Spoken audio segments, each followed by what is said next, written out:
ನಾಯಕನಹಟ್ಟಿ ಮಧ್ಯ ಕರ್ನಾಟಕದ ಪವಾಡ ಪುರುಷ ಮಾಡಿದಷ್ಟು ನೀಡು ಭಿಕ್ಷೆ ವಚನ ನುಡಿದಿರುವ ಕಾಯಕಯೋಗಿ ಶ್ರೀ ಗುರು ತಿಪ್ಪೇರುದ್ರಸ್ವಾಮಿ ವಾರ್ಷಿಕ ಜಾತ್ರೆ ಆದ ನಂತರ ಮರಿಪರೀಕ್ಷೆ ಹಬ್ಬ ಆಚರಿಸುತ್ತೇವೆ ಎಂದರು. ಶ್ರೀ ಗುರು ತಿಪ್ಪೇರುದ್ರಸ್ವಾಮಿಗಳು ಪುಷ್ಪ ಅಲಂಕೃತವಾದ ಪಲ್ಲಕ್ಕಿ ಉತ್ಸವ ಜರುಗಿತು.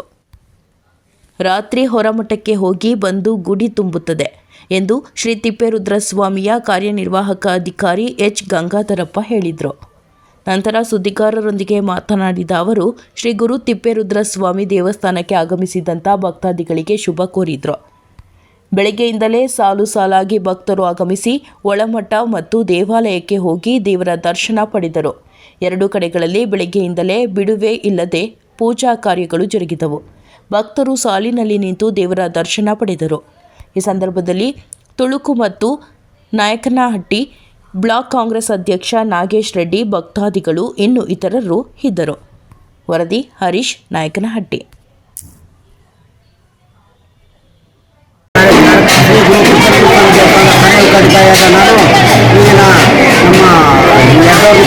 ವಾರ್ಷಿಕ ಜಾತ್ರೆ ಮರುಪರಿಸಲಿ ಮಾನ್ಯ ಶ್ರೀ ಗುರು ತಿಪ್ಪೇರುದ್ರಸ್ವಾಮಿಗಳು ಪುಷ್ಪಾಲಂಕೃತವಾದ ಪಲ್ಲಕ್ಕಿಯ ಉತ್ಸವ ಈಗ ತಾನೇ ಸಾಗ್ತಾ ಇದೆ.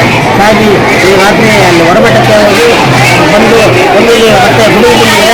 ಈ ವರ್ಷದ 2025 ಜಾತ್ರೆಯ ಸಂಪನ್ನವಾಗ್ತದೆ, ಮುಕ್ತಾಯವಾಗ್ತದೆ. ಈ ವರ್ಷ ಎಲ್ಲ ಭಕ್ತಾದಿಗಳು ಹೆಚ್ಚಿನ ಸಂಖ್ಯೆಯಲ್ಲಿ ಬಂದು ಭಾಗವಹಿಸಿ ನಮ್ಮ ಜಾತ್ರೆಗೆ ಯಶಸ್ವಿಗೊಳಿಸಿದ್ದಾರೆ. ಎಲ್ಲರಿಗೂ ಸಹ ದೇವರು ಶ್ರೀ ಗುರು ತಿಪ್ಪೇರುದ್ರಸ್ವಾಮಿ ಒಳ್ಳೆಯದು ಮಾಡಲಿ ಅಂತ ಹೇಳ್ತಾರೆ.